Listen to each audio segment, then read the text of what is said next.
coming at you live from the heart of Roseville, California in our new garage/studio. I'm your host, Matt, and with me as always are my two co-hosts, Andrew, Roger, and today with us we have a special guest, fan of the show, Devryn, and this is the Cryptid vs. Cryptid podcast. Now play that creepy music.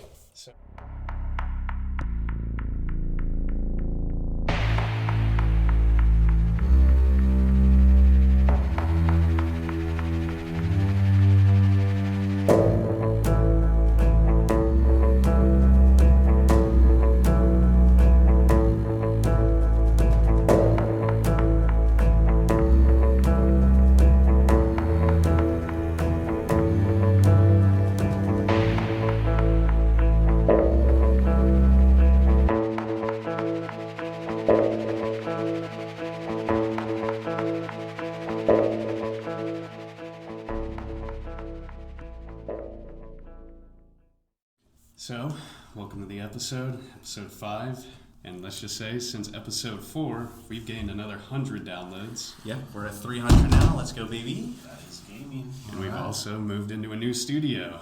Still got some bugs to work out. The echo isn't as bad as it was at first.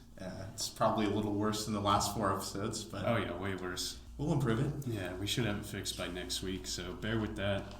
Let's knock some boring shit out of the way. If you enjoy the podcast, make sure to leave us a 5-star rating on iTunes and Apple Podcasts. And as always, we will read any 5-star reviews. I'll read them out loud myself. If you want to send us anything like word-wise, we've got an email, cryptidvscryptid@gmail.com. That is cryptidvscryptid@gmail.com.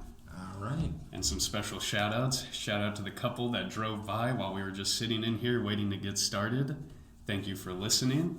And a special shout-out to Ricky Nelson, who emailed us before this episode, just saying he enjoyed the show. Had a little critique over one of the fights that we had, but that's cool. We'll talk about it later once we get to it. All right. And yeah, that should be all the boring shit. That's Actually, one more thing. We have 2 things. We'll announce the other one at the end. But follow us on Twitter. We're Cryptid Versus on Twitter. Yes, I forgot about that. We set that up after last episode. Yeah. But now, with all that shit... Wait, no. There's another one. We have a Patreon. Oh, yeah. I'll throw the link to that in the description. With Patreon, it's only one $3 tier. You get access to Discord, and we only have one video or audio clip up right now. It's just a short little test that we made, but we talk about some fun stuff over there. Yeah, so that'll get you access to stuff like that. Yeah, and we plan on doing other stuff like D&D and then after hours for the show where we just bullshit for a little bit, talk about what we did or just random maybe stuff. Maybe not cryptids and whatnot. Yeah, so if you're interested, link will be in the description. Head over there. With that out of the way, we have our first ever real layout for the episode. So Devryn, this is all on you. Yeah, welcome to the show. Welcome. Well, good to be here with you guys. I'm a big fan. I have a few critiques, but whatever. Lay them out. Still good. What do we got? Critique. That's what you're here for. Last Your time. One of my biggest things was the whole Dogman thing. Y'all gave him more of like a man's perspective. Didn't really take in the canine effects and all that stuff. I mean, he is Dogman, so he has, man of a brain, but he's got the best of a dog. The whole fight, when it came down to it, when they got up close, he'd pulled the whole canine thing. When dogs fight, they go, straight for the throat. It would have affected the fight a little bit. I think it still would have ended about the same way. He still would have got pretty fucked up, but, it's one of my major ones. Yeah, all right. So you still agree with the end result? Yeah, I still agree with the whole, Tony Stark in-game thing. Yeah. He'd have won, but he'd have died. Yeah, all right, cool. I just feel like it would have been, more personal instead of just, slashing and stuff, Grab him up by the neck, thrash him around a bit. But, hey, I agree with the ending, so that's what matters. All right, cool. Yeah, I know that the first email we got there, someone was interested in why the Wendigo wasn't stronger, so that's interesting. Well, no, the first email was talking about the Dogman intelligence, which we'll do actual stat changes later on. But I think that's been our most controversial fight so far, because our second emailer also mentioned this exact fight, saying we didn't give enough credit to the Wendigo, or I forget how he worded it. Essentially he was like, yo, you need to, the Wendigo needs to have higher stats, essentially. I mean, I could agree with that, but at the same time, Dogman still would have whooped his ass at the end of the day. Yeah. He says we should have given him more credit, but I mean, I don't know. I haven't listened to the episode. Agree. We did kind of hit him with he's decrepit, which made sense, but he's still he's still superhuman. Yeah. Like that. Yeah. So. I mean, I feel like you guys went with the more realistic way. He is, dead and falling apart. Yeah. So, I mean, like, when it comes to humans, humans got no chance. But another cryptid, it's a fight. Especially Dogman. Oh, yeah, definitely. Yeah, being one of the more physically strong of the cryptids. All right. What another one? Hit us with it all. I didn't feel like the Megaconda got enough credit. Anacondas in general are pretty big and pretty strong, pretty smart. Snakes are pretty smart creatures. Not saying they're the smartest in the world. Mm-hmm. What really is. But a regular anaconda can swallow a gator. No problem. Say 20-foot anaconda can eat a gator. So this thing eating a cow, no big deal. It's probably 3.5, 4 feet wide, 131 feet long. I mean, that's a big snake. I don't know if you guys ever watched that movie Anacondas or whatever. Yes. With the first ones with Ice Cube or whatever. Yeah. I mean, those ones were between 30 and 40 feet long. They're snatching humans up like nothing. And I think I was the one making that argument. I think you did. I was the one that was like, yo, snakes can eat like crazy shit. Oh, and then yeah. you guys are like, nah, bro. He's Oh, not yeah, gonna man. eat. Yeah, no. And, if they feel threatened or whatever, they're going to regurgitate it and they're going to be full ready to go again. They're incredible creatures. I still feel like it went down the way it should have. The Dobberku had no chance. No. Yeah. I mean, It was definitely a one-sided fight on our part. Oh, yeah. We kind of weren't ready for the Megaconda to be so much more powerful. Oh, yeah. Because, when we go and pick this stuff out, it's just random cryptid. Let's see what happens. Oh, yeah. Yeah. And so, definitely our least popular episode. That was, a month ago now? And Yeah. our last episode 4, is about to overtake it in downloads, within the next couple days. Yeah. But I think that just, on our part, was just a bad pick for cryptids. Yeah. Definitely throwing 2 not-so-popular cryptids out there just doesn't really help with the spread of the episode. Yeah, that's all right. I listened to another cryptid podcast where they kind of do the same thing. Mm-hmm. They'll spend one episode on one episode on the next, and then the next episode will be all fight. And they did the Dobberku against the Megalodon, which made no sense. And I was like, that's not even a chance there. Yeah, the Megalodon's so much bigger. Yeah. Like, what? And one's in the ocean, one's in a lake or river or whatever, So... Yeah, I felt like it was more realistic than the other one I listened to about the Dobberku. Yeah. So we do say that a lot. We say that you can almost see these two fighting each other, and Oh yeah, for sure. Yeah. It's a possibility, Right. Hey, still pretty cool. Cool. So Cool. Yeah. Anything else? Anything else you want to throw at us? not that I can think off the top of my head. So Okay, one thing I've been waiting for. I talked about it in episode 1, but why don't you hit us with your Bigfoot story? You tell it a lot better than I ever could. all right. So the basics is I'm from the sticks. I'm big Bigfoot believer. Blah blah blah. Everybody I grew up with, everybody I know, Bigfoot believer. So me and a couple of my buddies used to do firewood for a living, 3 years straight. And I got one buddy, he's bigger than me, big old ginger, probably weighs 300 something pounds, a big dude. He used to drive mid-60s Ford pickup truck, and he went out on his own that day, up in a place where a lot of people don't go. You kind of go up there, you get a creepy feeling or whatever. So on these older trucks, windshields were made a lot thicker, a lot more heavy duty. They didn't crack as well. He's out cutting firewood. His dogs wouldn't get out of the truck. You go up there, your dogs won't get out of the truck. Been up there myself. He's out cutting firewood, and he heard this big old bang.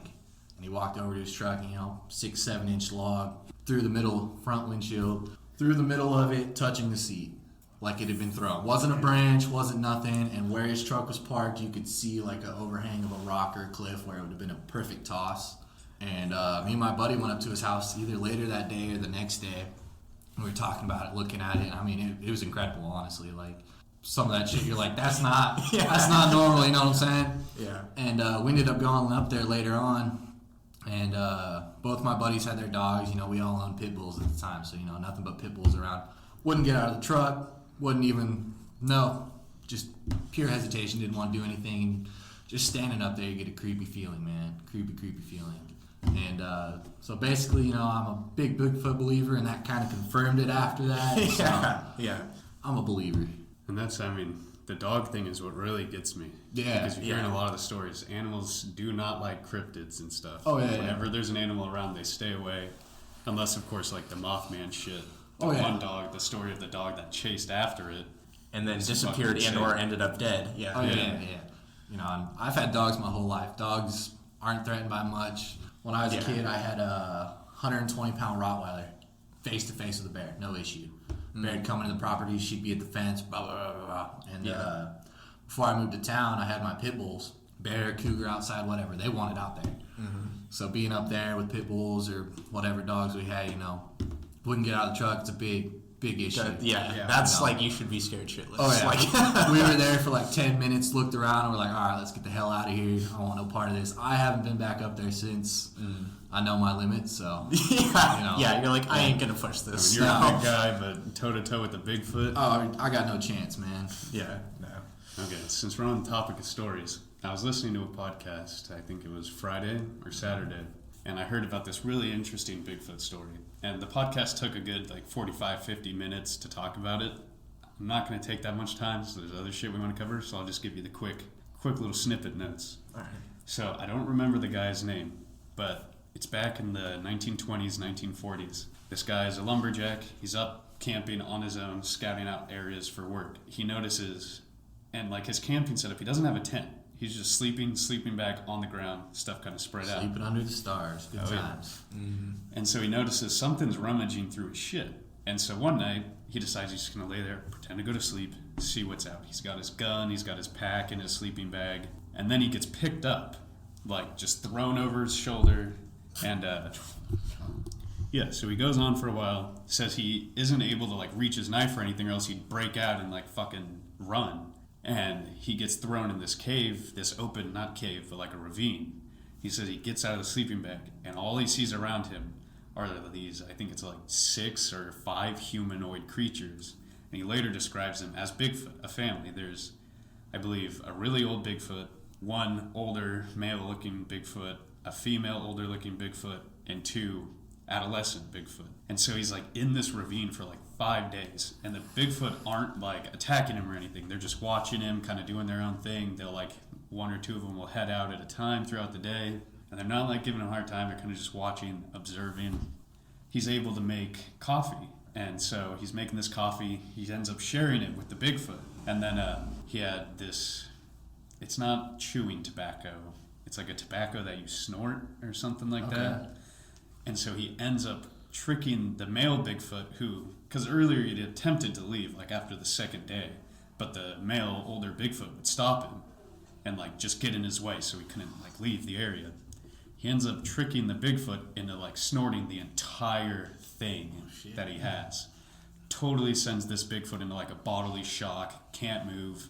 All the other Bigfoot are gathered around. He sneaks off and just runs away. He can hear the older female Bigfoot trying to give chase, but after he gets out of the more foresty covered area, he doesn't hear anything, runs to town, gets a ride back, holds on to this story until the 60s, because especially back early 20th century, people weren't talking about this kind of shit. You'd be labeled as a crazy person if you're talking about cryptids, aliens, whatnot. But in the 60s, when the Bigfoot stuff really starts to take off, that's when you first see everything start to pop off. He tells this story, gives interviews. A cop interrogated him just to tell if he was telling the truth or not. And I guess he's super trustworthy and stuff. But I thought that was an interesting story. Whether or not it's true, I mean, I have my doubts here and there. This crazy shit happens and you still tell nobody for 20, 30 years. And then you just happen to tell it. I'm pretty sure you wrote a book about it. Kind of seems like a profit gain in a way. But it also brings up this fact that I think supports the Bigfoot, that they're migratory creatures. Because he describes how they look like they have makeshift beds. They don't have much in the area. Kind of looks like a makeshift home. And they've been giving him this sugar grass to eat. And he sees that they're collecting a lot. So it's almost like they're traveling to get the sugar grass to bring it back to wherever they live. Which I think helps support my idea, because I don't really believe that there's just thousands and thousands of Bigfoot out there. I'm more of the believer of there's not that many, but you see them in the different areas because they're traveling a whole bunch throughout the state. But yeah, I thought that was an interesting story that I heard not too long ago. All right.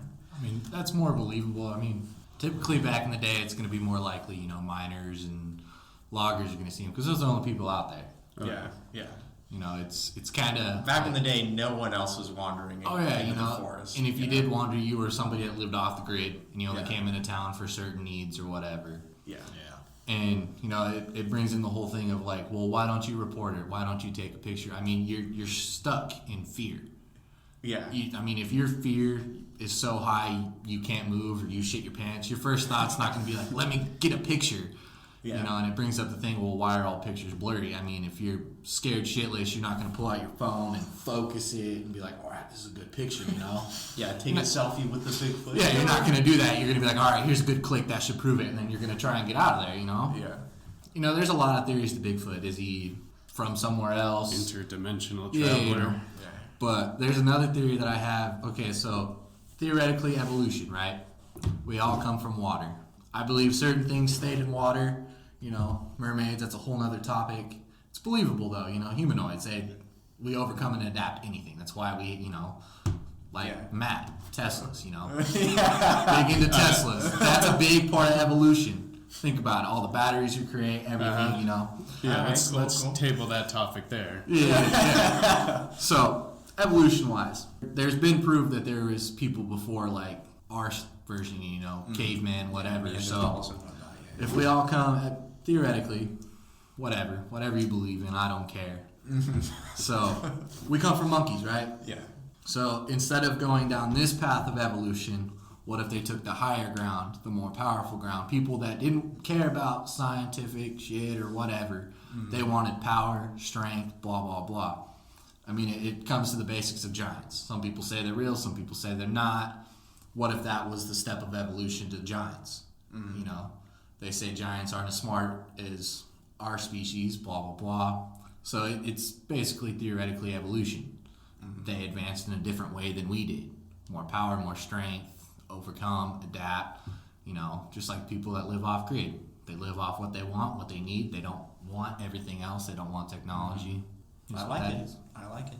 Does that sway you in any direction, Andrew? Uh, I didn't think listen, my story would. Listen, but I mean, it's convincing, but I mean, I got to stick to my roots. I'm the skeptic. I can't change myself too early. Okay, Hey, fair enough. that's on you. Everybody believes in what they believe in. But I do like the reference to mermaids because that made me think of a few other ocean episodes I want to do in the future. But yeah. All right, well, we'll cover that another time. Is that everything you wanted to talk about? Get out of the way before we hop into some other stuff? I think that's it. All right, sounds good. Now, let's talk about some changes that we would make at this point, stats and fight-wise, because there's some stuff I want to talk about. All right, cool. First, like Devryn had brought up about one of his critiques, is the Megaconda. I think we should give the Megaconda some more strength. What did we give him initially? 8 was his power. I mean, he's a giant thing of muscle. Yeah. I mean, power-wise, anacondas squeeze things to death, crush all their bones. 131 feet long, damn near kill an elephant. Yeah. All right. I think it's safe to say that. Definitely probably a 9, I would think. Okay, well, I'm going to throw this out here. I'm thinking 10. I'm thinking it's at That's the what I pinnacle. thought you were going to say. I thought you were going to hit us with the 10. Because, I mean, the only 10 for strength we've given out so far is Bigfoot. And so I think it's only fair that we go 10 All right. here. Because like Devryn said, pure muscle, its main thing is just squeezing to death. Devryn swayed me. I'll give it a 10. All right. And there you go, people. Your first official stat change is Megaconda is now, what would we say? He is welcomed into the Hall of 10 stats. I think that gives the third episode a 10 stat finally, because I think all the other ones have one. Yeah. They were like some of the maybe lowest stats. I do have another one. This one was from a viewer, our first writer into the show, whose name was Gregory. Great. So Gregory first wrote into us. He said, "Loving the show, listening for the first time. I think maybe you missed on the dogman intelligence a bit. If you're basing on wolf-like, they're super cunning and have managed survival in an incredibly harsh environment for thousands of years. I would have gone at least a 6. Thanks, great show. Will continue to follow." So what are we thinking? Would we give him a 5 or A 4. We gave him a 4 originally, and I know I fought to try and get him a higher intelligence, and you guys were just not having it. I mean, I feel like he'd have higher intelligence. In general, dogs are pretty smart. You can train them pretty well, depending on the dog. You know, some are just out there. Yeah. Trust me. Yeah. Other dogs are genius. And, I mean, at the same time, he's kind of like Goat Man. Dog man, Goat Man, they both have the brain of a man. I mean... Depending on the... Well, I mean, the Goat Man was more devil-related. Yeah, but like, depending on the road you go down. Yeah, I get We didn't really have the backstory for Dog Man, per se, whereas Goat Man, it was like a for sure he was from a man. Yeah. The goat somehow. Whereas Dog Man, they picked him as like, a wolf that's standing on two legs, that walks around and stuff like that.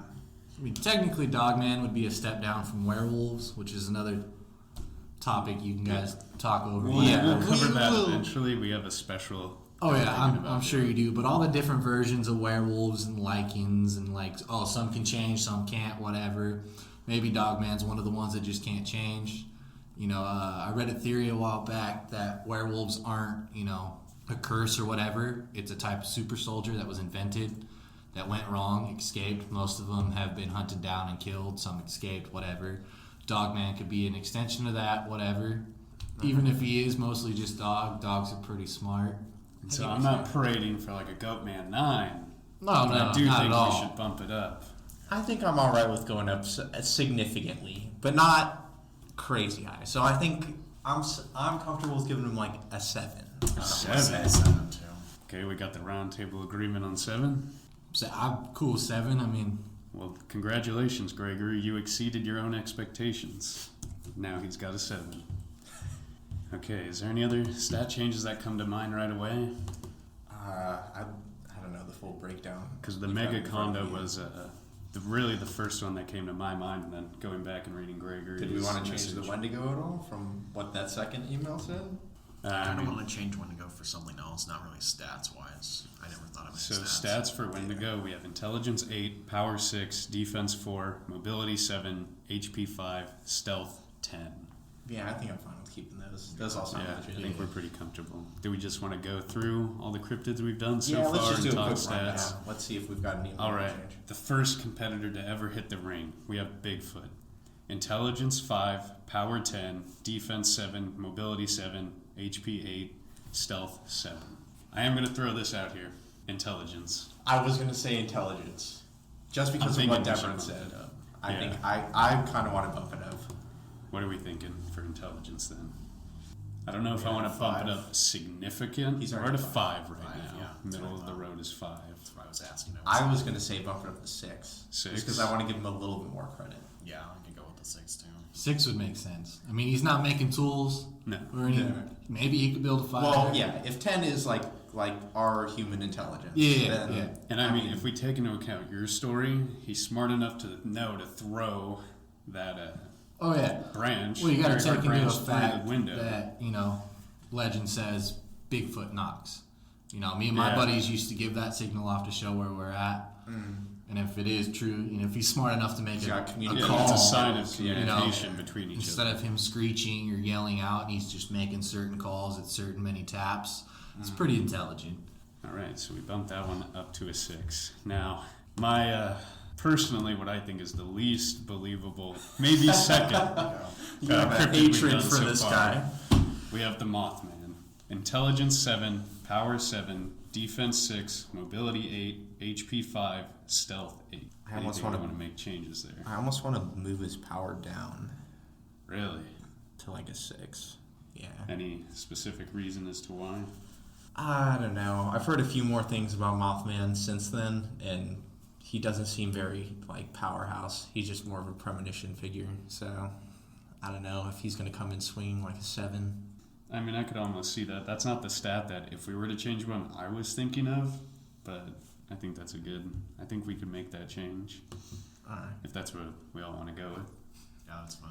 What are we thinking, 6? I was 5? thinking 6.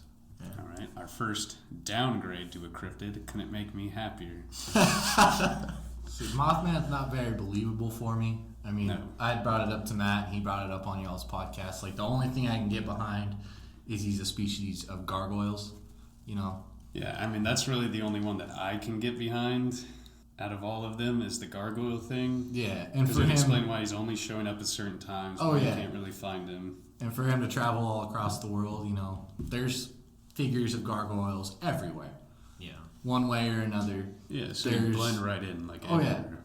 And all the different descriptions of how he looks, everybody's seen him different. That gargoyle is the only thing I can get behind. After Matt said that, that's what kind of made me believe him a little more. Oh yeah. I mean, it's still hard to believe, but Yeah, I mean, I just hate it. All the evidence I cannot get behind. You can prove certain evidence completely false. That's why I don't really. I believe Goatman more than I believe him. And Goatman is just. A lot of the origins for Goatman are really far fucking out there. oh yeah. But yeah, I don't know. But the one stat I was thinking about changing is mobility. I almost want to bump it up to a 9. Because he can fly. Yeah. Okay. I think that gives him just I was a thinking of big either moving jump. up stealth or mobility too. I don't necessarily. Okay, well, now you've got my mind thinking stealth as well, because if we go with the gargoyle thing He could pick a building He could- next yeah. to another one and just go boom. full stealth mode, turn Yeah. into the gargoyle form, and you wouldn't even notice. So now we got 2 stats on the table. Do we want to move mobility at all? The only thing that would make me keep it as an 8 is the gliding thing that we talked about. That's the thing that keeps me from moving it up. Just because we still Yeah, don't if know we- if he flies or if he just glides or if it's a mixture or whatever. So From the stories we hear, he's jumping from trees and stuff, so Yeah, or I don't jumping think from he's buildings. flying. But Yeah. then you hear the stories of him flying high, so I'm I feel like the one confirmed flying story is the one where the 2 kids are in the car and he's Well, flying even behind then- them. But even then, that's just like they just see him for a moment, so they Yeah, don't even and then know they that he's speed flying. off. Yeah. So is this a story where the kid hops out the truck and throws rocks at him? No, This is the 2 one with the it was the couples couple. that are Okay. driving It down wasn't the kids. highway. So I've heard a few different stories about Mothman, and there was one almost exactly like that. Bunch of teenagers riding around, they see this creature. Basically, one kid gets out, provokes it, and starts throwing rocks at it, you know, like dumbass teenager. You're just going to throw rocks at random shit. Didn't end well. He ended up being traumatized for the rest of his life, blah, blah, blah. Yeah. But I don't know if I can get behind the flying thing. I think it's more of like a gliding squirrel, you know. Yeah. Yeah. Maybe Funny he thing. climbs up, jumps, glides, whatever. Gliding squirrels are called flying squirrels. Yeah, but they don't fly typically. No, they Yeah. don't. So. All right. So let's keep that at an 8. Now Maybe he gets a stealth. good couple flaps in there to keep him going, you can know. always do the glide where you just go down. Yeah, yeah. So. But I mean, that almost takes away from the mobility. And If the he has to fact keep that you going have to up keep and on- down, yeah, up and using down, updrafts it would or almost just slow whatever. you down. Let's talk stealth. Are we going? Wait, what's he at right now? He's at an 8 right now, so he's already pretty high up there.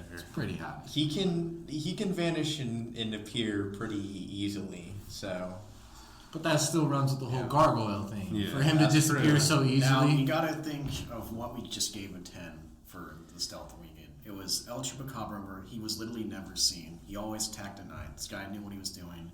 And Yeah. then what else? and then Him and the Wendigo also Wendigo has good are stealth. the pinnacle of stealth. So do we? I don't think. I don't think he Mothman reaches is the that pinnacle tier of yet. stealth. I don't think so. he Just meets because at least a 9, but 10 is like where Wendigo vanishes and he's gone. Yeah. And Chupacabra's then literally Chupacabra just all never is there. yeah. Whereas this guy, you see him still, and he flies off, and then Yeah. you lose him. I'm thinking 9. I think we can bump it up to a 9. I mean, What do it's, you think? I think a 9 would be sensible because, like y'all said, he's still been seen over time. And he slowly vanishes or disappears or whatever he does. And we also have to take into account that a lot of the times he is seen, it's kind of a purposeful scene Yeah. to try and ward people away from these That's true. impending That's true. situations. I'm fine with it. All right, cool. Alright. Now we move on to episode 2, Cryptids, who are Dogman and Wendigo. Wendigo versus Dogman. We've kind of already covered Dogman and we Wendigo. covered- yeah. So we can move on to everybody's favorite episode, episode 3, Megaconda. Oh my god. Really bad technical difficulties. There we go. Technology, cut this man. out You of the should have went with episode. power. You Listen, know what I'm this is saying? a brand new tablet, so I'm still getting used to it. We did go over Megaconda. Anything else we would want to change on this one? Because we really only talked about the power. We still have intelligence at 5, defense at 5, mobility at 6, HP at 8, and stealth at 8. I don't think much would change with him.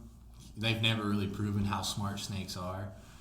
And stealth-wise, it's a giant snake. You know, they spot anacondas really easily if they really, you know, if they're just chilling. Yeah.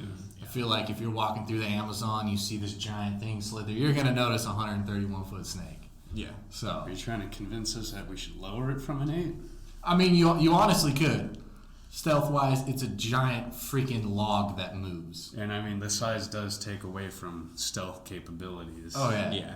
The only stealth-wise he would have is swimming through murky water. Yeah, no, it's really just I think the scale, color, and the... Yeah. I think that was what Really we were gives talking it about. away. Is if he's in the jungle, how close to the jungle background is his scales? Yeah. Yeah, You I know, think that's they where come in most- all different colors. All different kinds. Yeah. I mean, different colors, different patterns. yeah, yeah. So I think a lot of our emphasis was on there, but you know, going back and thinking about it, I definitely don't think it's as powerful of an ability as we were giving it credit for originally. Yeah, I mean, especially if he's moving terrain. Like, say he's over here, his food chain goes down. There's not as many creatures he's able to get to. Like, he's not going to feed on mice and rats and stuff. I think I did bring that up too. I was saying if it was a different area, it was going to be harder for him to move around. Yeah. So, like, certain parts of the Amazon, cool. He's probably really hidden because that's where he's born, raised, whatever. That's his territory. Say his food runs out and he's got to change territory for a while. He's going to be in a whole new site, whole new colors, whole new everything, and you're going to be able to spot him a little quicker. All right, You know. cool. So how far are we knocking this guy down? Yeah, I'm at No. 7. We have him at an 8. Oh. I mean, I'm kind of swayed to a 6. I was almost going to go say with 5. You were gonna go. I was like in a 5. Yeah. Yeah, I was in between 5 and 6. Either one. I mean, because it's thing, giant log moving, terrain different, you're gonna see it. All right, I'm comfortable with giving it a 5. All right. Not that stat change will really affect the outcome of the fight he's in. I don't think any of the stat changes have really affected any of the fights, Not really. realistically. No, not really. I think we kind of just buffed the strong ones and disadvantaged the weaker ones. I mean, the Mega Hey, Con Mega still Combat won, won. He but got a disadvantage. but their not fight enough didn't to- really rely too much on Yeah. stealth anyway. So Now, probably the one I remember the least about, the Dobarku. yes, We have intelligence 4, power 8, defense 6, mobility 6 on land, mobility 9 in the water, HP 5, and stealth 3. I mean, basically, the Doverku is what a giant otter. yeah, Yeah, yeah. I mean, a 10-foot, 15-foot honor base. So if it is real, you're gonna base it up like old school Irish folklore. Back in the day, how many ever thousands of years ago, every creature was bigger. There was no pollution, higher oxygen levels. It's a possibility that otters used to And a be lot 10 of the feet prey long. was bigger, so Yeah. they had more chances to get more food and grow and grow. Oh yeah, but if you look at it nowadays and you look at a typical otter, those things are killing tiny gators. You know, you see it if you watch Animal Planet for hours at a time, like I used to. You'll see an otter, or it pops up on Facebook videos, depending on what you like and what you don't like. It'll pop up. Otters will kill just about anything. Sometimes they'll attack men. I mean, it's pretty headstrong. I don't think it's the most intelligent creature in the world, but otters are pretty insane at times. Anything you want to change about it? I don't know what to change. Just that's all I had to really say about it, is that it's a possibility that they lived at one time. All right. The only real change I'm thinking of is maybe intelligence. Just bump it up to a 5. I was also going to say bump up intelligence a little bit, just because I think we kind of killed its intelligence. I mean, Roger tried to bump it up with his beaver dam argument. Yeah, yeah. I mean, you could bump it up to a 5. Some people do make otters pets, which I think is insane. But Yeah, those pesky little bastards. yeah. All right, so we're in agreement. None of the stats I really think deserve a change. They're all relatively low. I mean, he's got the power 8, which is fair, and the 9 mobility and water. But everything else I think is pretty fair. Well, stealth-wise, are you basing it off land or water? Or kind of a combination? Just kind of a Stealth-wise, combination. it was a combination because it was more of When it came to he the, doesn't really want to be stealthy because he's just going and attacking everything. Right. Based off that, just basically the one story of him of attacking that one woman and then sitting in the corpse and just sitting there. Right. And he wasn't really stealthy and he still got killed, never Yeah. got away and stuff. Well, I mean, otters can be killed by humans. I mean, it's a possibility. And like the story you guys told, it was back in the day, killed them with a freaking stick or a rock. Yeah. Stealth-wise, I mean, if you really wanted to disappear, you hop in the water, you swim away. Murky water, anything can Yeah. disappear. Yeah. But it seemed like it was almost vicious in the story. Like it Yeah. wanted Yeah. to start attacking things. So I think that's why we give it a low step. Yeah, but big creatures, they're gonna look at anything and be like, I can eat that. Yeah. Until they don't, Yeah. So that's the only stat change we're going for the Dobarku. And now let's move on to our most recent episode, Goatman versus El Chupacabra. Let's hop into Goatman first, who has some of the most balanced, or I shouldn't say balanced, but the most high stats. Intelligence 9, Power 9, Defense 7, Mobility 6, HP 8, Stealth 3. I mean, he's a powerhouse, just like Bigfoot and just like Dogman. what was Bigfoot's intelligence? I think we bumped it up to a 6. Okay. Yeah, But I I think mean- we gave him a 9 because he was human, but we lowered it from a 10 just because he's Yeah, he goes through the goat change, which would bump it down. I mean, would it though? I think it would, yeah. The only thing that really changed about him was his legs and his face, basically. Yeah, but I mean, at still that point, think, you're looking at certain pictures of Satan. Have a go. I still think it would bump down his intelligence a little bit. I still think it's like right there at the 9, but when he tries to just randomly attack the jogger that you had brought up, Well, he wasn't randomly because that was well, a not story- randomly, but that was a story of over time. It was like 2 weeks. He would always see this guy just sitting there, Yeah. and then he would hear screaming in the forest and stuff like that, and he would just always watch the guy until the guy went up to him. and I think if he was more intelligent, he wouldn't have just got up and then swung at him or tried to chase him. He would have tried to get him a more intelligent way, like Well, attack him while he's not. Goatman's more of intimidation. Okay. It's there. I mean, if he's got to be pretty intelligent if he's wielding an axe. Oh yeah, for sure. But his style of attack you can compare to certain serial killers. Jeffrey Dahmer or anything like that. They weren't always smart about it, but look at how long they got away with it until they truly fucked up and overdid it or whatever. I think intelligence is good at a 9. I'm just making the point if he's wielding weapons and his style of attack is a lot like certain serial killers. Well, I'm glad you agreed because I was having a hard time finding an argument to talk down to 10. Yeah, I don't know. You got this look on your face like you're about to try and go Talking for the back 10 up to here. the 10. I can't really because, I mean, he's wielding weapons, but at the same time, he's not grabbing a gun and shooting somebody. Yeah. It's I mean, there's a definitely- more intelligent weapon It's to more use. of him just wanting to intimidate that lowers his Yeah. intelligence there. But if you I guys, think we got the degradation of the whatever turned him into that. yeah, but I believe you guys based off like the satanic way that it happened. Yeah, I think that was we went into it pretty strong on like he's some sort of satanic because we have the transformation story. I mean, a and lot of the mimicking origins, stuff. the few of the big ones are the lab experiment. That's definitely like one of the most popular, so popular to the point where the lab came out and said like, this didn't happen, blah, blah, blah. Because there's a few satanic stories. There's the rituals of like sacrificing all the goats and whatnot. And all those, and then there was another third Circus one. freak one. The circus freak one. I mean, there's just so many origins There was for the it. he was a shepherd for goats and Yeah, whatnot. and then all of his goats got killed, and he transformed into this, which I think would involve satanic roots. That one. So the shepherd one was that he was a shepherd, but he was also a scientist. Teenagers would kill the goats, and then he would try to experiment with the goat to scare those teenagers away, and it backfired on him. Okay. And that was the one that kind of put a lot of them together. Yeah, Gotcha. that's the one. Yeah. So if you're basing it off like Satanist type stuff, if you look at Satanist killers, they're not grabbing guns. They're grabbing knives, axes, Yeah, swords, more whatever. of a personal something kill. more personal, something more brutal. So him wielding an axe would make sense. Well, then, here is my argument for keeping it a 9. If we are doing like the cross DNA experimentation, the cross DNA from the sheep would, I think, take away from the intelligence. Wait, If who's it's up to using the trying to make it a 10 here? this guy. I don't really feel like You're I am. arguing I'm- for it? I'm probably arguing. That's probably for not it. your stance, but Yeah, no, I get where you're coming from though. All right, cool. I wasn't sure on who was trying to get the 10 here. I mean, it is a possibility. Like if the DNA did get crossed, he's probably got some goat in him. It's not Yeah. like he's out there trying to fuck other goats or whatever they do. But At the end of the day, it's just whatever origin story you go with. Yeah. At that point. Yeah. and whichever one we go with reflects the stats that we do. All right, and we're back. We just took a quick little break, so we're going to be hopping right back into Goatman. So we just finished talking intelligence. Any other stats that we want to change? We have Power 9, Defense 7, Mobility 6, HP 8, Stealth 3. Didn't you have some stories about him being, or you at least were gonna fight that he was more mobile?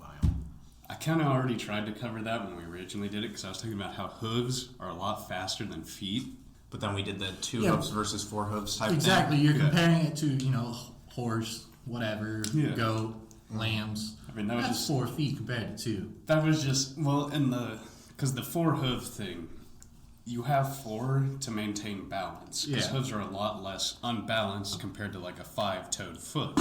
But my argument back then was, if he has spent so long as Goatman, then he'd obviously know how to walk on the 2 hoof feet. So how tall are you saying he averages? I think this guy was like the tallest one yet. No, Or he was close to He's being. 7 feet tall, around 7 feet tall. Yeah, so he was like. Okay, He's like so Bigfoot height. considering he doesn't have pants to restrict his legs and shoes or boots or whatever, if you wear the wrong type of pants, you got some constriction going on. You know what I'm Trust saying? me, I know. So After losing all this weight, having the wrong type of pants on, it ain't fun. oh yeah, so nothing restrictions. So he could have some big ass hops, big steps, big runs, whatever. There was one story you had, Roger, of him jumping. Was that him jumping off the building? Yeah, he Yeah, jumped but off we- the 8-story building. But we put that as HP because it was him surviving I the know, fall but that's more than still- like jumping off something. Because Yeah. I was talking about how That's that's still more your just legs falling supporting through the it, ground. Yeah, that wasn't like a That's parkour leg thing strength. where he landed and it was Yeah, like but that's still HP. If we're talking, he's not really moving, more so falling on the ground. but again, it's leg strength, so you have more momentum to push yourself forward. Well, think about Yeah, but we said off of a building onto the ground, not like off of a building onto the top of another one. In which case, I'd be with you. He's jumping down. But is he doing it like parkour style, where he's Okay, jumping down and just I don't taking think we off had running? specifics I mean, you're on gonna have that to one. talk to the Goatman lore master about They that one. didn't really go into the whole running thing. It was just kind of that he jumped off that building. So I don't know. I Superhero couldn't landing tell you. shit, Hey, maybe. I He don't know. landed on the axe to support himself.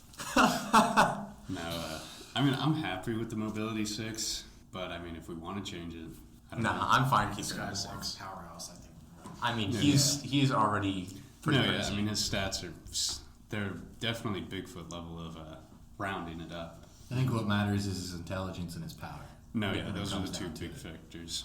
I guess we haven't talked any abilities or characteristics, but I doubt any of that's going to change. Just because Yeah. those are more factual as compared to the stats where they're. And we usually bring up pretty much everything we have on those right when we're talking about them. So let's hop over to El Chupacabra. We have stats: intelligence 7, power 5, defense 4, mobility 8, HP 6, and stealth 10. What versions did you guys go with again? We went the original. True. Where El you- The Chupacabra. lizard, the part lizard I one. mean, we kind of just tore the new Chupacabra to shreds. Okay. Yeah, 'Cause we I basically mean, were like, yeah, that's I think we false. can all agree that it's just a dog with mange. Oh, yeah, Or it's- a it's- coyote, It's a wolf coyote with with mange. issues. Like, that's just some new age shit that they try to bring up so people would be like, I found a cryptid. No, you didn't. So basically, he's a reptilian. Yeah. Or from what we can tell. Like we said, he's a stealth 10 mostly because no one's gotten a real solid look Yeah. at him. There's just like That's one or two more- reports from far away they've seen It's more supposedly. of the seen. aftermath, so it was more of he's stealthy enough to know, okay, just go at night and then kill Yeah. everything. Yeah, and then the people that see him are like, oh, he's all the way over there, and then he's gone. I mean, if he sucks blood out of creatures, there's a lot of animals that have those abilities. Leeches. I don't know if you guys ever heard like the cookie cutter sharks. Yeah. Basically, latch on and it's just a circle. Oh, Yeah, and you can't you can't like twist it or pull it. or No, anything, it's or else not you're like a gonna leech rip off, where you like, can a burn it piece of your off or skin. whatever. Yeah. Like that thing latches onto you, you're screwed until it's done with you. So there is creatures out there that can do certain abilities. So maybe if he is reptilian, whatever, he's got that ability. So no real stat changes. I mean, I'm not really feeling anything that needs to be changed. What was his mobility? His mobility's 8. I thought you said 6, and I was gonna bump that up, but now that it's an 8, I'm just fine. I mean, his mobility Honestly, has to be pretty high if he's out there taking out half herds. Oh, yeah, single that's night. just disappearing. Yeah, That's pretty much That's the some least we Santa gave Claus away. speed right there. Yeah. Yeah. Because we haven't given high mobility, have we? No, We haven't given a 10 mobility Yeah. yet.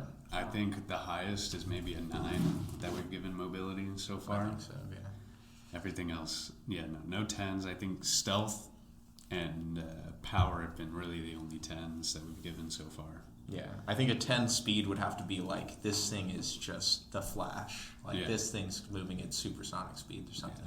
Yes, not feeling any changes. I don't think he needs any Nah, big Chupacabra's changes. pretty solid in mine. He is what he is. Can't really change a whole lot about a creature you don't know much of. All right, And let's hop in. Let's talk some end result fight changes. How are we feeling about some of these fights? I mean, a lot of them have been really one-sided. I want to kind of change this going forward and not pit tank versus rogue so much, because that's been a lot of what we've done so far. Yeah, that's true. Because, I mean, you look back, you have Bigfoot versus Mothman. Bigfoot's like this tank knight build, and Mothman is like this rogue kind of build. Then we have Wendigo versus... Yeah, that's more of like a necromancer versus versus a paladin or something like that. And then we have Megaconda versus Dilbarku, which is literally just two animals fighting, so that's not really that's not really anything we can put into a class. And then I think we forgot to talk about Chupacabra versus Goatman, giving them a class. No, we did. No, did we? Yeah, we did. We said that El Chupacabra was more of like a high fucking rogue. High rogue, yeah. Yeah. We I said don't it was think we almost gave like an one to assassin Goatman. or something like that, yeah. What would we give Goatman class-wise? Like a berserker almost. We did we say berserker? I think we said We it, said but when something we along finished, the we lines didn't of that. like give him like a final. This would be his class. I think he'd be a berserker. Berserker. I'd go Berserker. I think the Brawler. demonic things really sway me into like, Yeah. he's got some sort of like rage. Because in a lot of the stories, he's like angry or like he Yeah. seems mad at the Well, humans. it's like the or story he's- where he broke into the house. He just breaks in and goes on a full Yeah, he rampage. like destroyed the door and then Yeah. he walked in. Yeah, so That's I think pure anger right there. Yeah, I think this guy's like a barbarian or something like that. If we were giving him like a class or Or something. maybe if you talk that way, it could be straight up Vikings, berserkers. They take a bunch of mushrooms and then go into battle. Like literally Berserker from For Honor. Oh Just my attack, God. attack. Doesn't give you a second to breathe. All right, so what are we doing here? We're matching up some of the strong ones. The and some of only weak ones. no, this is like fight changes to the fights we've covered so far. If there's okay. any result we think would be different, and the only one that I can really think of would be the one that we've had the closest in who would win outcomes, which would be Dogman versus Wendigo. And as our viewer Ricky Nelson brought up, he thinks we need to give more credit to the Wendigo. I don't know if that's just in general or in the fight, but he does mention that he thinks we should have given him better credit than what we did. Which, I mean, I thought we gave him pretty good credit. I mean, the fight was damn near a draw. It's hard to give credit to a creature where his only like stories are attacking humans, not other creatures. And a lot of them are just old tales Yeah. from ancient Native American tribes. Exactly. So if you're basing it off, stuff like that, he's going after easy prey, human, whatever. If you look at Dogman, mind of a dog, mind of a man, whatever. He's going to attack anything smaller than him. Humans, rabbits, whatever. The range is a lot different. But a Wendigo, depending on the lore, it's pretty much just going after humans. So it's hard to base it against another cryptid / creature, whatever, And I think a lot of the Wendigo stuff is like based in the cannibalism thing. Yeah. So that kind of detracts from the actual cryptid itself. Exactly. Because it's like, a lot of it's about this ritualistic aspect of, it turns people into it and whatnot. So if it is a cannibal, it's not going to go out of its way to eat something that's not in its food chain. I mean, he is part human. He still does. Well, some of the stories I hear, he still does eat animals, and he still hunts animals and stuff. I'm sure he does, but It's more of going towards humans. I see that, but he does go after animals. So, Not the whole thing he does. if he is going after animals, what is he going after though? Is he going after like typical human things, something easy to eat, rabbits, fish, whatever, or is he going out there and throwing hands with a bear? Yeah, I don't see a Wendigo, like against a bear, it's still going to win. Yeah. I don't think that's something that it's trying to target, is No, what you're 'cause saying, yeah. That's If he more of a attacks loss. If he attacks the bear, it's more of using his intelligence for that, I feel like. Yeah. Because Yeah, what he but- does is that I hear that he just uses it to skin the animal and use it as like a cloak and pelts and shit like Yeah, that. so you could say that, and like, I'll bring up the topic. So certain animals have a territory. So like cougars, they have 25 to 50 mile radius. That is their territory. I think Wendigo, Bigfoot, whatever, they have their own territory. Whether they have a family in that territory or another species in that territory that they let, it's kind of like bears. Bears have territories as well. So say a bear walks into Wendigo's territory, I feel like that's kind of the only reason it would attack a bigger creature, because it's in its territory, it's in its spot. This is my land. Get out of here. Could he kill a bear? It's a high possibility, but I feel like it's more of a loss. So like when it comes to Wendigo and Dogman, it's a territory confirmation. Yeah. And I do think when it comes to hunting something like a bear, it would have the advantage because of its higher intelligence. Yeah. And that's kind of what sways the dogman, in my opinion, is having a higher intelligence than just your normal pack animal kind of thing. Mm-hmm. The one thing me and Roger did talk about earlier when we were setting up the studio is the ice heart of the Wendigo, and how maybe we should change it so that he does have to destroy the ice heart, which would give the Wendigo a better advantage in the fight. It would give him advantage of that. If he's tearing flesh off, it's not gonna hurt him in the slightest. Right. He still has the heart. But that still comes to a dog fight. Would it take him longer to realize? Yeah, but dogs, when they fight another dog, any creature, they fight for so long and then they realize the weak point. Seen dog fights, not proud of it, I don't like them. I've stopped dog fights. Shit gets pretty brutal. It does get pretty brutal. Oh yeah, Roger would definitely do it too. You know, I've been nipped trying to break apart a dog fight, you know. It's brutal, there's blood, there's sadness. Would it take him a while? Yes. Is there a possibility that he could lose? Yes. But I still think it's the whole Tony Stark in-game thing. Till his dying breath. Just like a dog. You go until you're dead. I feel like this is hard because, like, you swayed me one way for a sec, and then Devryn just swayed me right back to the. I think they That's come out why- of this in the same this exact is the way. hardest Like, fight. This one is the one that's like, it's going to be swayed either way just because of how they are. It's an easily swayed fight, depending on personal favorite. Cryptid in the fight would definitely sway you, and so you'd look for the advantage they can have, and so it's hard to kind of take that neutral standpoint like we do.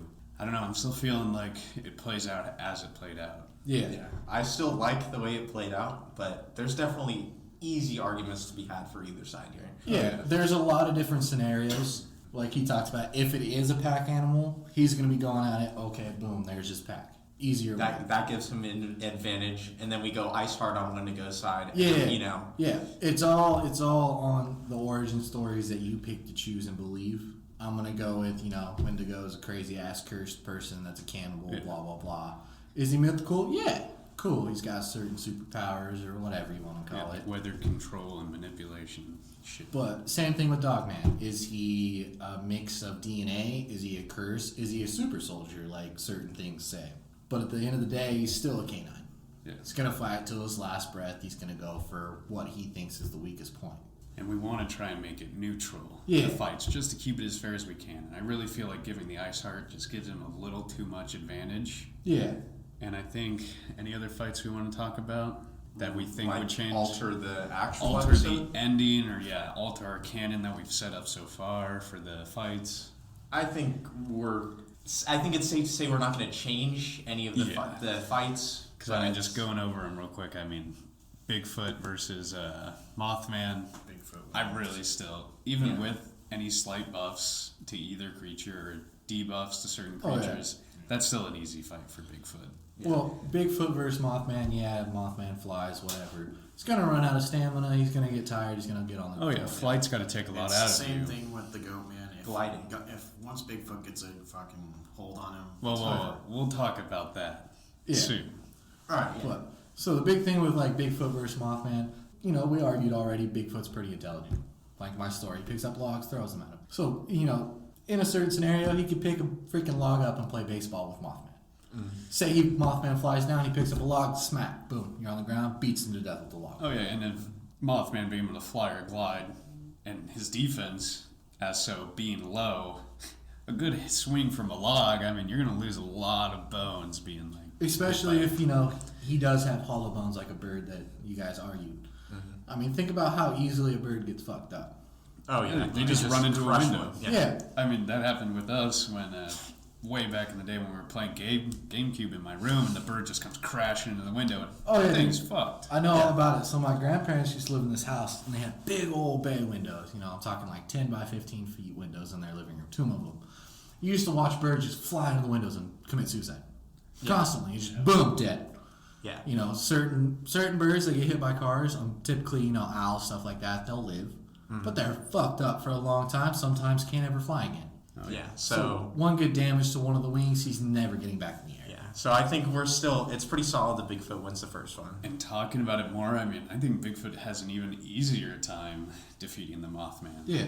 And then we got Wendigo versus Dogman. We've talked about that already. It plays out pretty much the same way. Megaconda versus Dobra Chew.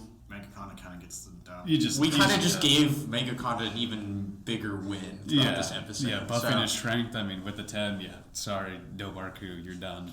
Well, all you'd have to do, say that, they are creatures. They're going at it face to face. Megaconda's going to grab him up with the jaws, slink around him, crush his bone, and swallow him. Oh, yeah. I mean, that was just too easy of a fight. And then we have Goatman versus Chupacabra. I don't really remember how we went about that one. I know Goatman won, but I know it was still a good fight. Yeah. Goatman was damaged. It wasn't like an endgame thing, but he was still damaged because we did it where he was going to terrorize the farm. It was almost like Bigfoot versus Mothman, but if you mid Mothman way faster and way more and more stealthy. deadly. Yeah. I remember you guys trying to argue something about Goatman having a weakness towards him because, El Chupacabra feeds on goats. That was my point, was that he's literally called the goat sucker, and Goatman is part goat. Yeah. But that's more in name than anything else. Yeah. All right. Well, no real changes to the fights. Everything pretty much stays the same. If anything, the real only change is Bigfoot has an even easier time with Mothman. Now, let's hop into a big topic of discussion. What if fights? Who do we want to pin up first against each other? All right, so this is between the 8 that we currently have, correct? Between the 8 that we currently have, nothing that we're doing in the future, and no just random cryptids, limited to the 8 we have right now. I will say I kind of want to put either Bigfoot, Dogman, and Goatman. At some point, I want to put them. Okay, we'll cover that. I said I was saving that one. We're saving. I'm just saying, at some right point, now we gotta we're just doing 1 versus 1 fights with cryptids we've covered I'm so gonna be far. honest. I kind of want to see a Mothman versus Doberchew, the two easiest dogs against each other. I like that. I was going to say I do Mothman like versus Chupacabra, but I think Mothman versus Dobarchu, that makes sense. They're both so far probably the weakest overall. Definitely styles. the weakest we've covered so far. I mean, Any early predictions just to get the arguments going? That's a hard one to argue because with Mothman, it's a weird thing to take. Like, does he have talons of an owl? Does he have the whole, pick you up and take off with you? Because if he did, he could pick up the Doberku, pick him up, drop him. How deep are we going into this? Because I don't know if I want to give him an arena to fight in, or what are we doing with this? Just quick arena. We'll go light forest with a running river down it. We'll go just quick arena. And I think we did give him talons in the ability. Okay, so if he did have talons, you got to look at big-ass bird, big-ass owl, whatever, going against, pretty big prey. But owls fly off with freaking cats and coyotes and shit. Oh, yeah. So it's a possibility that Mothman could get him. How tall was the Mothman? The Mothman? 7. I don't know if we... No, Pretty we sure didn't it's give like him 7. a certain height. I'll try and find it. I think it was between 6 and 7 feet, from what I've heard. I'm just wondering if he can even lift the Dobarchu. Because this is like a 15-foot... And we don't have monster. any height given to the Mothman. But the Doberchu, varies between 10 and 15 feet. From taking in the evidence from that I've read and stuff, I'm thinking he's only high 5 foot to low 6 foot in height. But what do you call low 6 foot? 6'2", 6'3"? probably around 6'2". Well, that still varies. Owls pick up. Yeah, no, I mean Eagles, he'd still be able to pick up a lot. He's got the strength. If he technically can't fly, it's not a scenario. No, it's not. Because you can't just glide down, 'Cause he's pick up gliding this down. heavy creature and glide back. And this Not creature's gonna 10 to 15 feet long Yeah. too. Yeah. I mean, this is a tough one. I personally think the Doberku would fuck up Mothman. I was going to Dobarchu- say the same thing. If he does figure out what Mothman's doing, swooping down, I know he has low intelligence, but he retreats in the water, and the fuck is the Mothman going to do at that point? We'll see if you go with the origin story of the Doberku. Say Mothman fucks him up. Boom. There's his mate. Now you have to fuck up another one. Did That's we what give I him tried his to we bring took- up with Anaconda. We took that one. away that ability. And I get that, fair fight, whatever. At the same time, he's a giant fucking otter. I think in the sense that he wins, it only gives him a better win. Oh, yeah. Yeah. Just because it's okay, you fucked up one, now you're exhausted because you're the Mothman, and then the second one comes in. And you have to keep in mind that I'm pretty sure the Dobarku, really high mobility.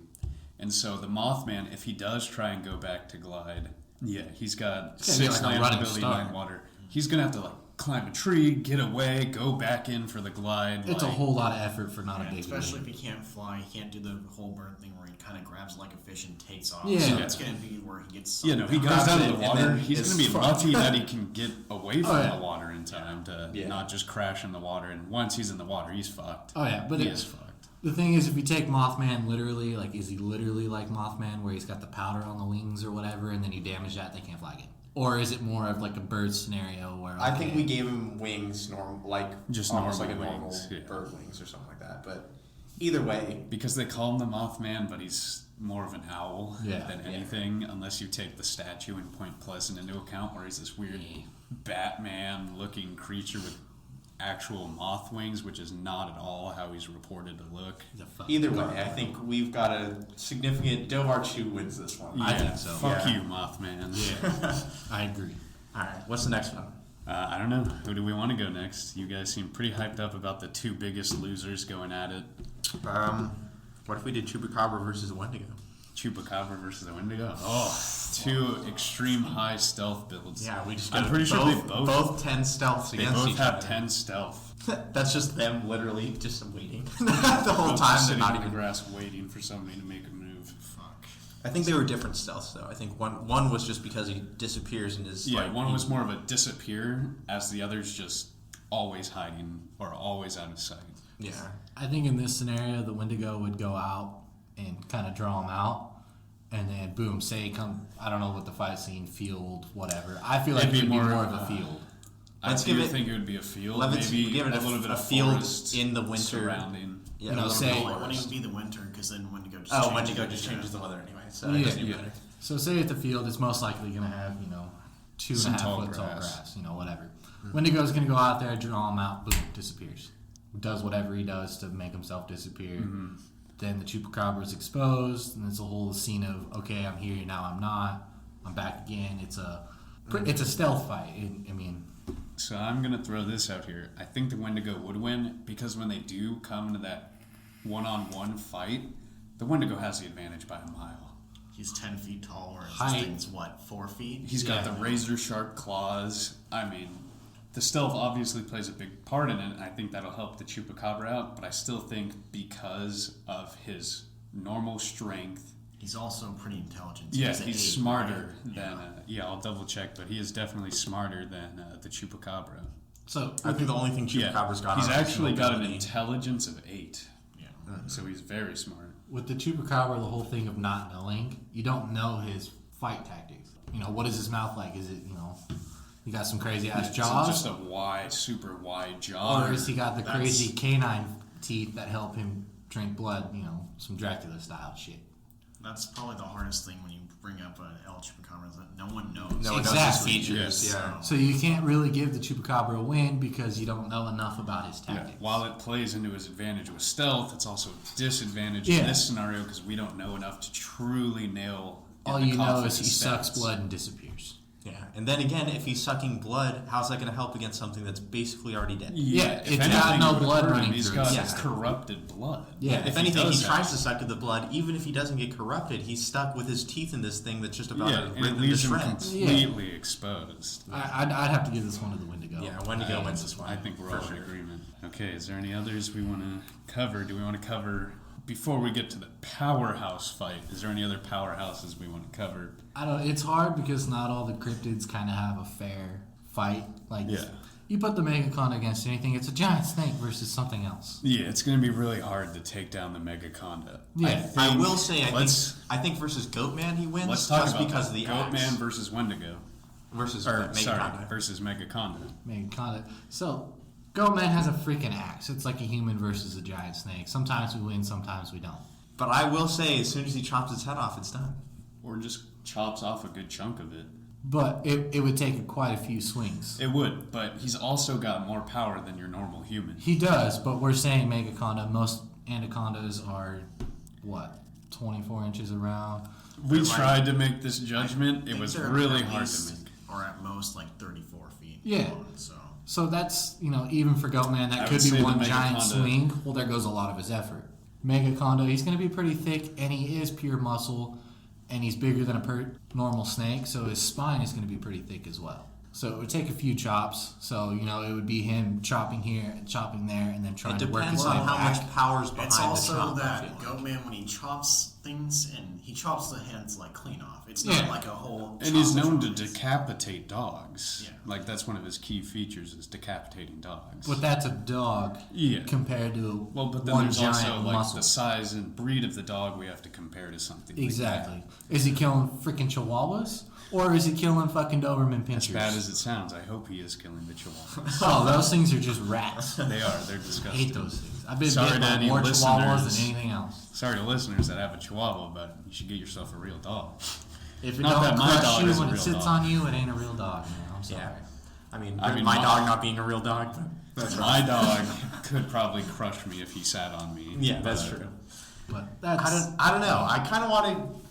This is a really big scenario-based win, I think, because if he gets a good chop on the head, instant win for Goatman. But he has to reach the head He first. does have to I reach think the head. Because you're taking into account it's a snake. They do the whole coil thing. And if he gets No a matter how full- big they are. if he gets a full body restriction, or That's true. Now that I think about it, this guy, he has low mobility, doesn't he? He has like a. But he has a 6. But The he Goatman has has a high 6. intelligence, and that's what's pushing me because I know the Megacon's got like a 5, and the Goatman's got like a 9.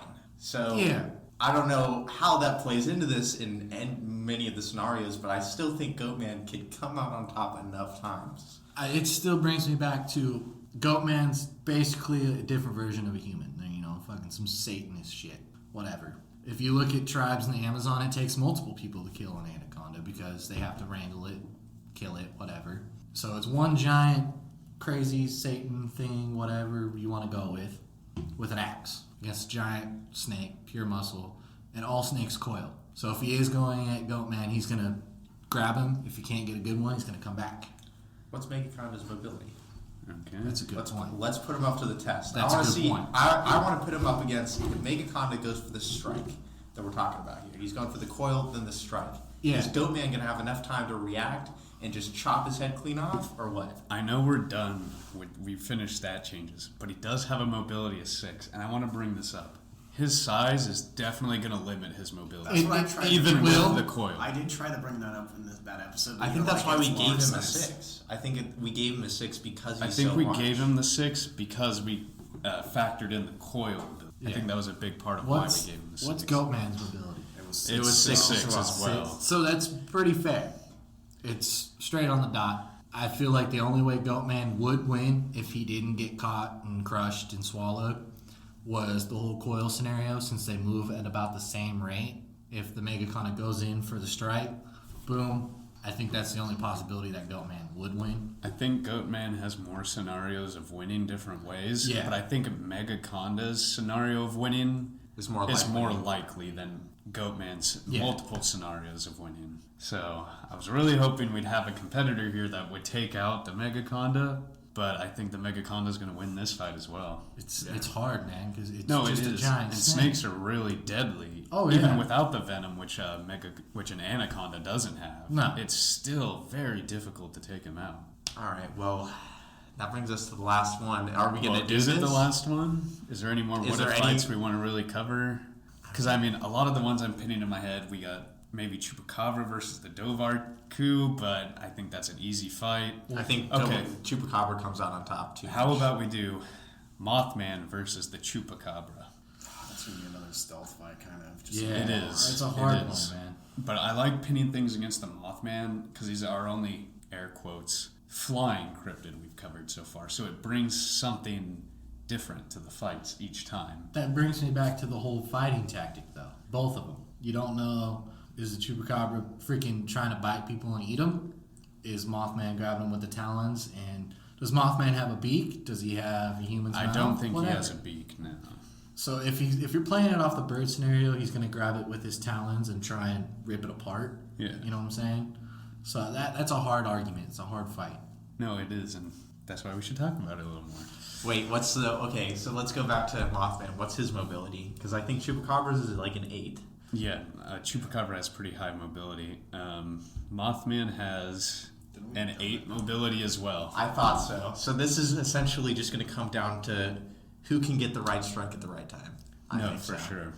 Let's cover the scenario where Mothman picks up the Chupacabra, glides down, picks him up. I think when he does this, unless he drops him quick, I mean, the Chupacabra, he's got to latch on to his targets when he drains their blood. Right. So when he picks him up, he's going to find a way to latch on and then go for his blood drinking, which, if he drains the blood, lowers the stamina of the Mothman, makes it harder for him to fly. But if he does do that, you got to take in how high in the air are they? Because at that point, his stamina is going to go down, his life force is going to go down. Then they're both going to drop. How high are they? But he can't fly, so this is still a glide. Yeah. So they can't be too high unless he's just like dive bombing from So the say he highest came in skyscraper. from super high up, grabbed him, and got enough air to pick him up and take him back up. The height of What's where the- they fall from is going to determine What's who's the going to HP survive. of the Chupacabra? 6. Mothman's got a 5 HP.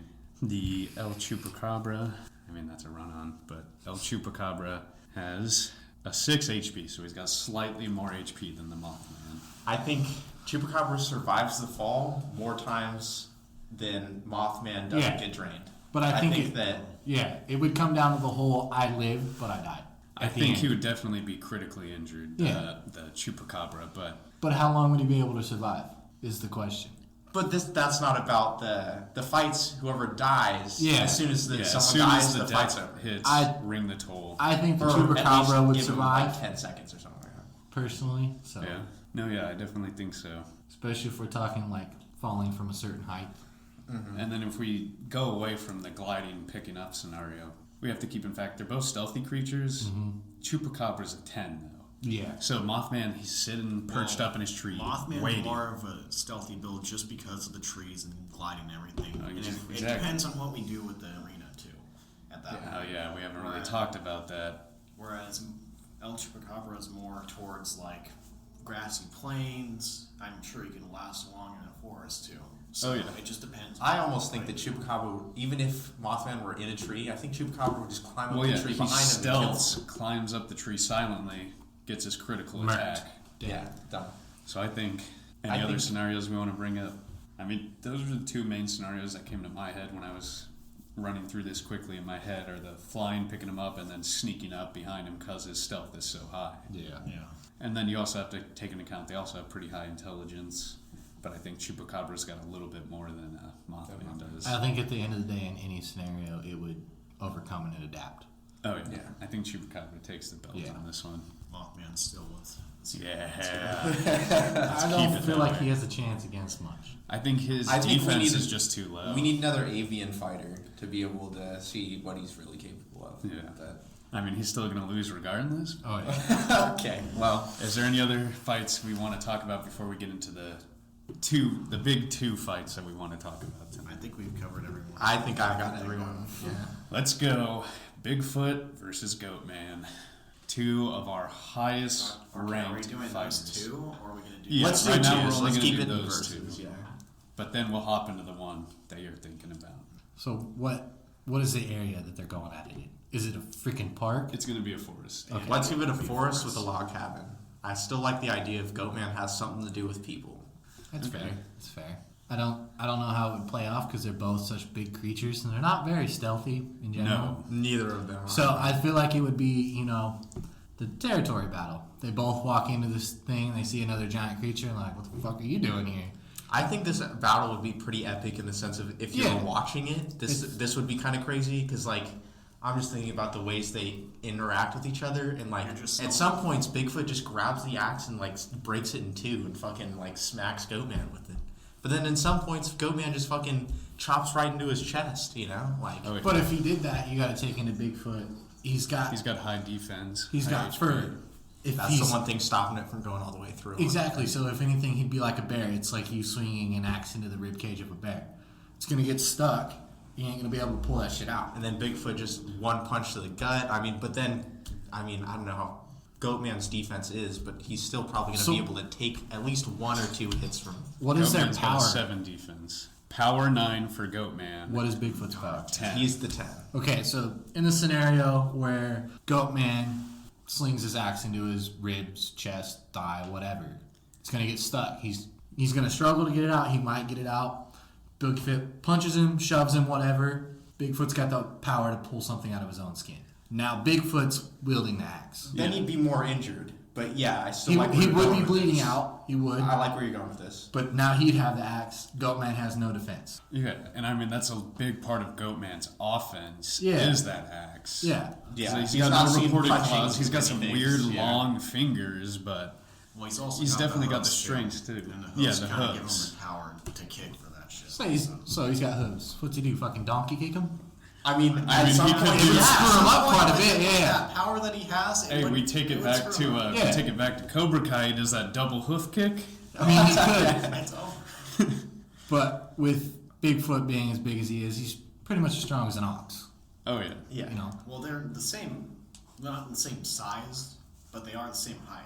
They're both hella tall. They are, but I would say Bigfoot's thicker. Oh yeah, he definitely. He's built like a bodybuilder. It's more. I think Bigfoot's more of like a big, little skinnier sumo wrestler, whereas Goatman's more of just like a athletic bodybuilder kind of style. Yeah, I'd say Bigfoot, gym rat. Huge. Protein shakes, whatever, if he was into the gym. Yeah, he Goatman's like, squats a good like. hey, I go to 400. the gym like twice a week, man. I'm fit. Yeah. I run the track, And then I've also got this axe. Yeah.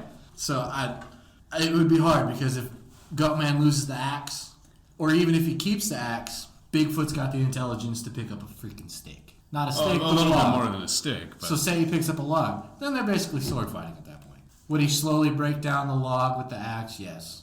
well, and that's Maybe he if chops it right down the middle, then Bigfoot's got two weapons. Exactly. I mean, this fight's got some pretty it's going to crazy be potential. an epic, crazy fight. And Yeah. There's a lot of scenarios of how this fight would play out. I think it would be the whole thing till my last breath. I think It's this is a whoever very beats even. the other one to Yeah, death. I think Oh, this yeah. one they're just going ham on each other. Almost Yeah. more of a who has more stamina. Yeah. Yeah. Who's going to last the longest? Who and has the more longest. stamina? HP. HP. Let's say HP. Goatman is at an 8, and then I imagine Bigfoot's going to be right there. He's probably an 8. He's at an 8. Yeah. So So this it's is pretty this is a even. pretty It's even very fight. even. I mean, these are two of our highest stat ranked The only cryptids difference so is far. that Bigfoot has that 10 in 10 in strength, Yeah. but then Goatman has the 9 in intelligence. Yeah. Well, And in a way, they almost counter each other. so say Goatman swings the axe, Bigfoot's intelligent enough to grab him by the hand, and they're doing the whole hand wrestle type shit. Boom, snaps his hands. But then with his power. Goatman kicks him with the hoof. True. Yeah, True. he This is grabs true. him and just jumps up and kicks could. him back. Double hoofs him right in the What's- neck or something. Yeah. So Bigfoot's what? Like 10 feet tall? 8 7. foot? They're He's they're almost both like 8 feet 7, tall. 7, 8 feet. The average we got for Bigfoot is 6'10", 650 pounds. Okay. And it's pretty much all muscle. That's a hard one, man. This fight's I do think it's just like small factors in the fight are what's gonna really determine the outcome of it. See, if I got into a fight like that, I'm a big guy myself. And if I fought someone my size, they grabbed my hand, snapped him, my first thought would be to kick him in the nuts. yeah. My first thought would not be jump up, kick him in the chest. Granted, Then I again, don't, you're not a cryptid, but I don't You don't have have hoofs hooves. as feet and shit. Yeah. But I would get the scenario where the first thought is kick him somewhere vulnerable. For sure. So, say he does do the kick, kicks him in the chest, maybe cracks his chest plate, He'd damages the heart a definitely be little bit. wounded. So, say he damages the heart a little bit, he's going to be dazed, but now Goatman only has legs as defense. And as a weapon, if he does As- snap the wrist. Exactly. I mean, what if he picks up the axe with his mouth? He could. He also has the horns, too. And then- He could do some yeah. ramming. Yeah, that's true. And I mean, if he does have the high speed, he could pick up a good amount of momentum or propel himself forward. But But I mean, comes that also down does to, leave him vulnerable. Yeah, it comes down to his horns getting stuck in Bigfoot. That's true. But And then at that point, Bigfoot's taken so much damage. Are the horns the killing blow, or are they not enough? I feel like it would be pretty damaging, but at the same time, okay, now he's here at your midsection. Your first thought's going to grab him by the throat.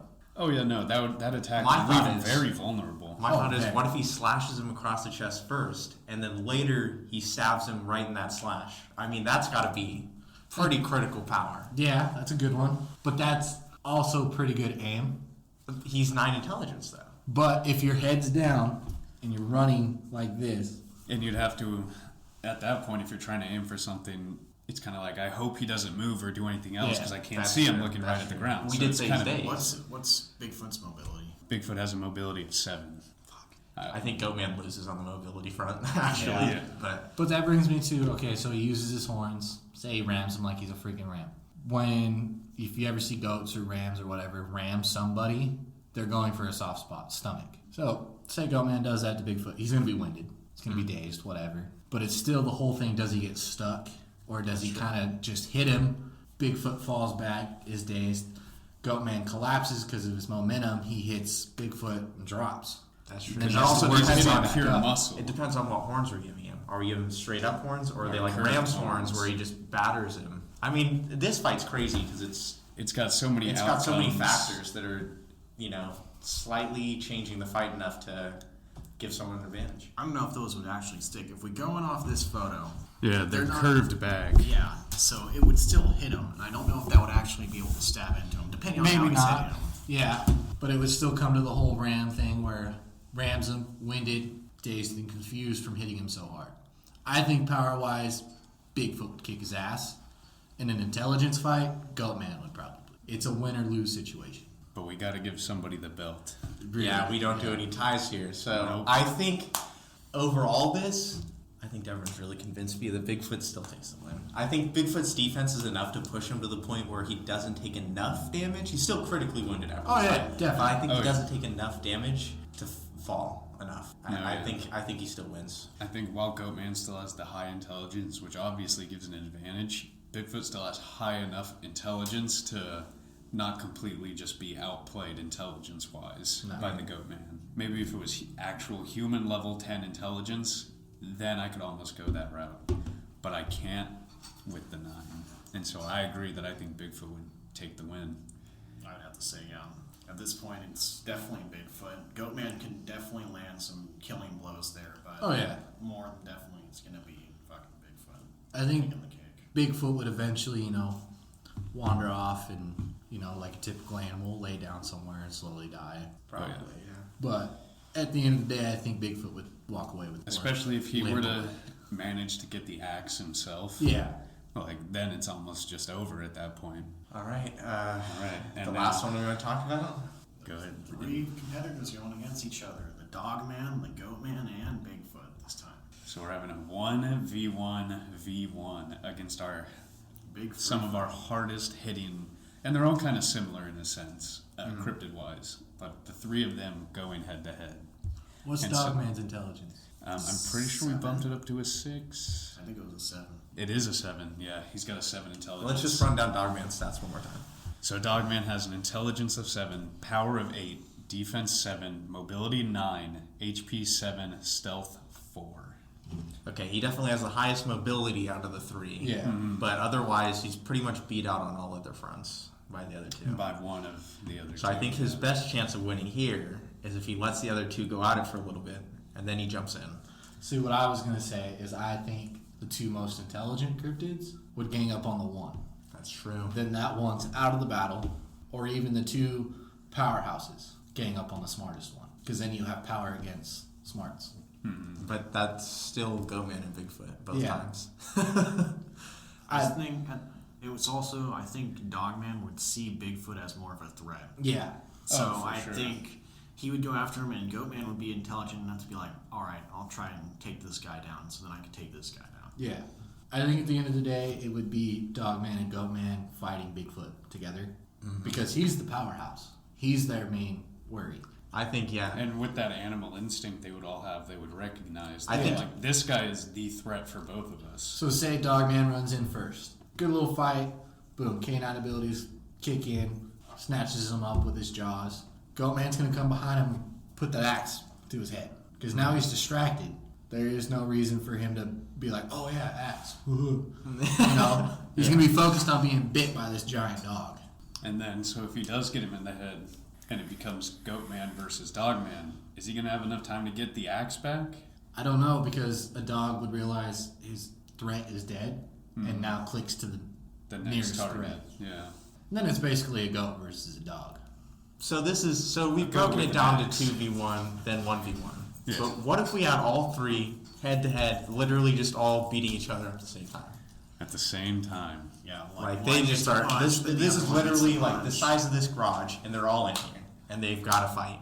Like Yeah, that's hard. At that point, I think power would play Yeah. probably the A huge biggest factor. factor in here. A huge factor. I think That intelligence and goes HP. out the door. It's out the window. Oh, yeah. Gone. Not even just HP, to also be defense at that point. Oh too. yeah. I mean, that's hard because they're all really high in that area.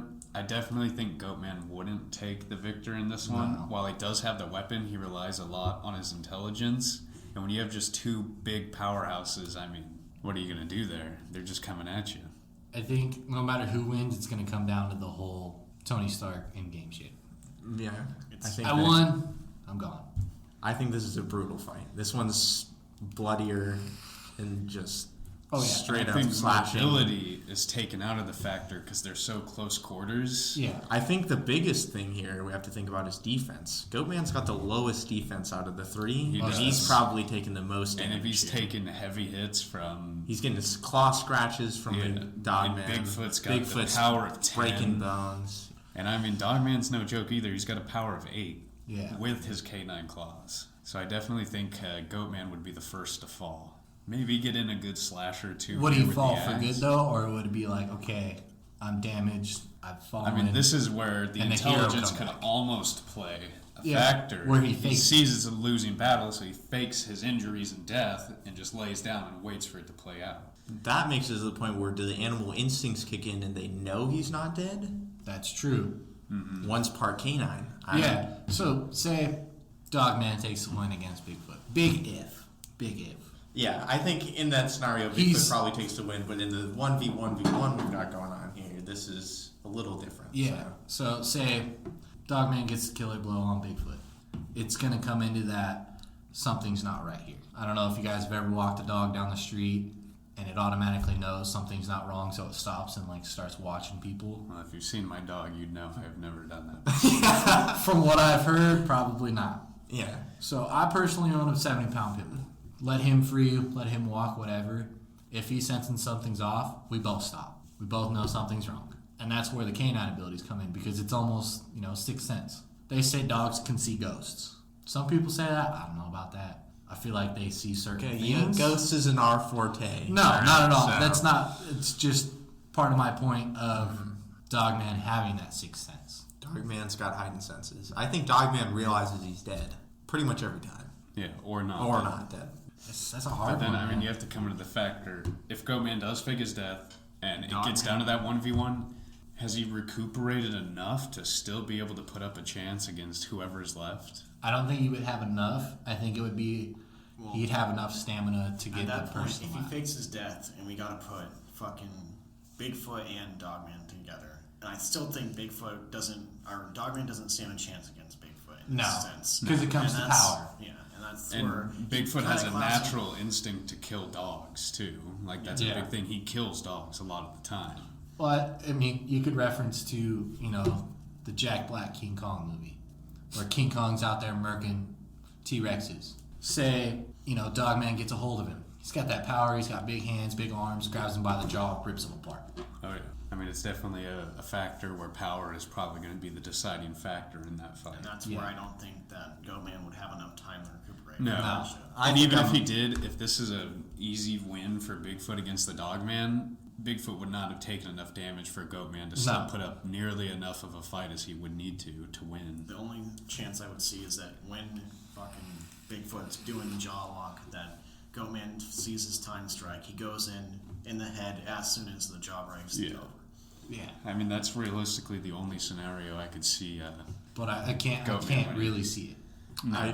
I think I realize now why we do the 1 versus 1, just because 3 of them in an arena together, there's so many variables Yeah. here. Especially this I mean, we've side. just come up with Goatman fakes his death, but what if that's not even a part of it, Yeah, I personally think Bigfoot's gonna walk away with the win. It's gonna be fucked up, yeah. Yeah. But if we take into the scenario where Goatman's laying on the ground faking his death, Bigfoot murks Dogman, walks over, stomps Goatman out. Oh, yeah, no, I definitely think Bigfoot's going to be taking the win on this one as I well. think the only one where the other 2 win is if they gang up on Bigfoot. Yeah. Yeah. And then in that fight, I think Goatman still takes a win against Dogman. Yeah, he just doesn't have enough of a defense as Bigfoot does. Yeah. He still has that power gap of 8 and 9. Yeah. Because then once it's the 1v1, it comes back to the more intelligent battle. Yep. Yeah. So it just depends on how many times they're ganging up on Bigfoot. So I think we're all in agreement here that Bigfoot definitely takes the cake on this one. Bigfoot's the champ at the end of the day. I mean, he's the I mean, powerhouse. he hasn't of really powerhouses. lost any single fight yet. You'd have to find a. We need a pretty 10 big intelligence. We need a 10 mobility. We need someone that's got something crazy going on Yeah. to really best Bigfoot. And now, to round off our discussion here, a free-for-all. 1 versus 1 versus 1 versus 1 versus So 1 all versus these, 1 all versus these 1 cryptids going against each other? versus 1. All of them. We Every just drop them all cryptid. in a field and they all It's just start like fight. Fortnite. Oh, God. In this scenario, intelligence-wise, I think all the actual like two-legged cryptids would gang up on the Megaconda. That's your Oh. biggest threat. Yeah. No. The I think Megaconda would Megaconda probably be the would first one definitely- taken out. Yeah. And then at that point, I think Goatman would take the chance, since he has the higher intelligence, to just kind of back off. Yeah. I think the Wendigo would do the same thing. I And the think a lot of Chupacabra. the stealth builds have the highest Yeah. advantage in this battle. But I also feel like, say they're in the middle of that, Goatman sees a chance, Mothman does his whole glide thing, boom, slashes him with the axe, dead. I think we can be real about it. Mothman's not living Mothman's- past No. like As 2 or much 3 as it deaths hurts here. me to not have Mothman as the first death, he'd definitely be the second death. yeah, most definitely. Because somebody would see the opening and be Yeah. like, let's get this guy out of the way. I think the I third death almost said- would also be Dover-Chu. I don't Oh, think yeah. he's Yeah. last. I don't think he's lasted too long No. either. No. I almost said maybe Dover-Chu kills Mothman, but we already agreed he'd still clap Mothman.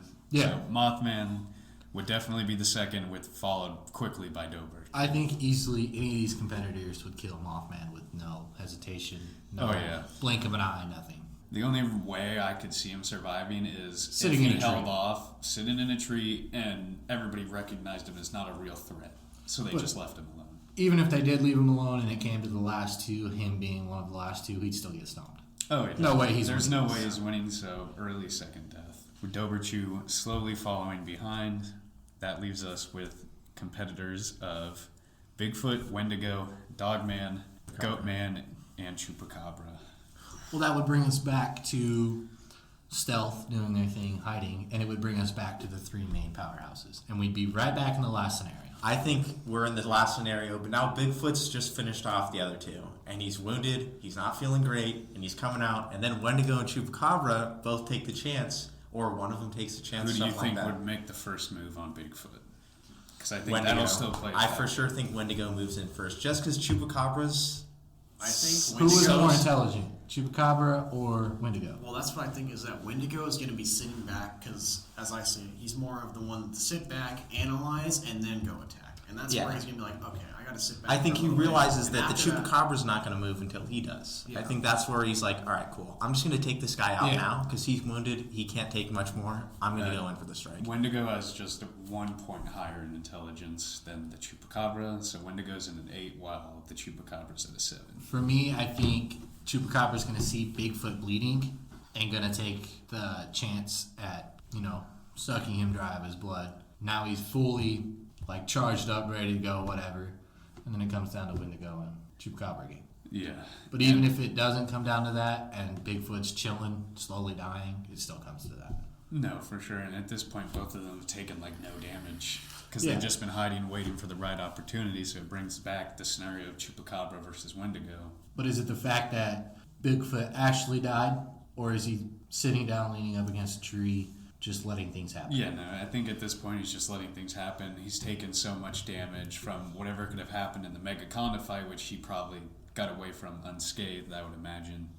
I And feel then like I he feel could like have he got a could couple be a big good. factor Yeah. of killing that Megaconda. Yeah. Yeah, definitely.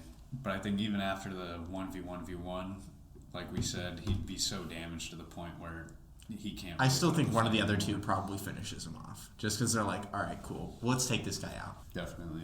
And I know we talked about Chupacabra versus Wendigo. And we said Wendigo wins more.